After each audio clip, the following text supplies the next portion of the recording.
Act 1, Scene 1, Athens, the palace of Theseus. Enter Theseus, Hippolyta. Action. Now for Hippolyta, our nuptial hour draws on apace.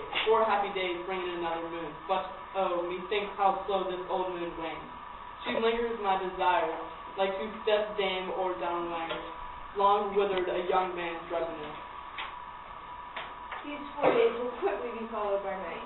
4 nights will quickly dream away the time. Then the moon, bent like a silver moon, will behold the night of our vows. Go illustrate, stir up an Athenian youth in merriment, awake the pert and nimble spirit of mirth. Turn a melancholy forth to funerals, the pale companion is not for our pomp. Hippolyta, I woo thee with my sword, and one thy love doing thee injuries. But I will wed thee in another key, with pomp, with triumph, and with reveal. Enter Aegis and his daughter Hermia, Lysander, and Demetrius.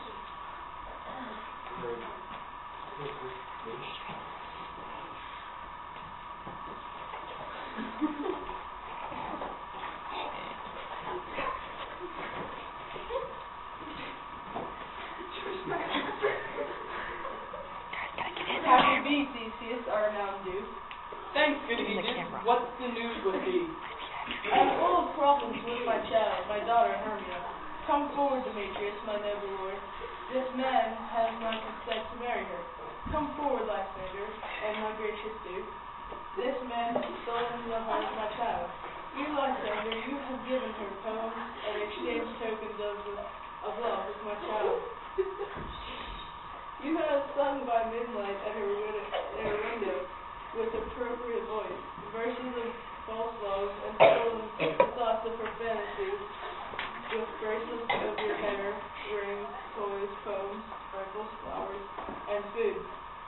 All strong excitements for innocent youth. With cunning you stole my daughter's heart. Turn her obedience, which is due me, to stubbornness. And my gracious Duke, sorry to say, she will not now consent to marry Demetrius. I beg the ancient privilege of Athens, as she is mine. I may deal with her either she marries this gentleman according to our law, or she goes to her death. What say you, Hermia? Be advised, fair maid, to you father should be as a god, one that composed your beauties, yea, and one to whom you are but as form and wax, by him imprinted and within his power. To leave the figure or disfigure it, Demetrius is for the gentleman. So is Lysander. In himself he is, but in this kind, wanting your father's voice, the other must be held the worthy. I would my father looked but with my eyes. Rather your eyes must with his judgment look. I do entreat your grace to pardon me. I do not own what power I am made bold, nor how it may concern my modesty. And such a presence here to plead my thoughts, but I beseech your grace that I may know the worst that may befall me in this case, if I refuse to wed Demetrius. Either to die the death, or to abjure forever the society of men. Therefore, fair Hermia, question your desires.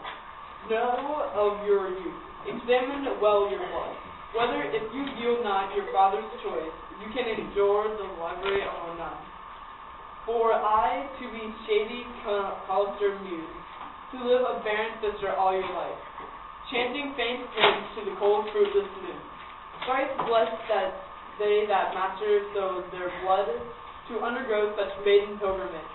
But either happily is the rose distilled, then which withering on the virgin thorn grows, lives, and dies in single blessedness. So will I grow, so live, so die, my lord, ere I will yield my virgin patent up unto his lordship, whose unwished yoke my soul consents not to give sovereignty. Take time to pause, and by next new moon, the sealing day betwixt my love and me. For everlasting bond of fellowship, upon that day either prepare to die, or else to wed Demetrius as he would, or on Diana's altar to protest. For I, austerity, am single life. Relent, sweet Hermia, and Lysander, yield thy praised title to my certain right. You have her father's love, Demetrius. Let me have Hermia. Do you marry him? Scornful Lysander.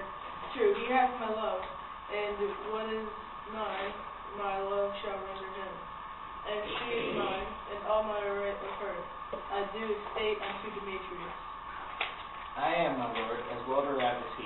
as well possessed, my love is more than his. My fortunes every way is fairly reigned, if not with vantage as Demetrius's. And which is more than all these boasts can be, I am beloved of beauty's been Hermia. For I should not, I then, prosecute my merit. Demetrius, I'll vouch it to his head, made love to Neater's daughter, Helena, and won her soul, and she, sweet lady, dotes devoutly dotes in idolatry upon this spotted and inconstant man. I must confess that I have heard so much, and with Demetrius thought to have spoken thereof. But being over full of self-affairs, my mind did lose it. But Demetrius, come, Aegis, you shall go with me, and I have some private story for you both. For you, fair Hermia, look at your arm yourself, of it to fit your fancy to your father's will, or else the law of Athens yields up, which by no means we may expunge, to death or to vow a single life.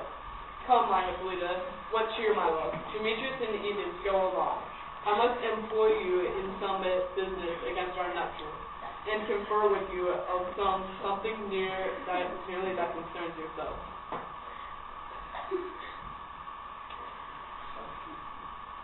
With duty and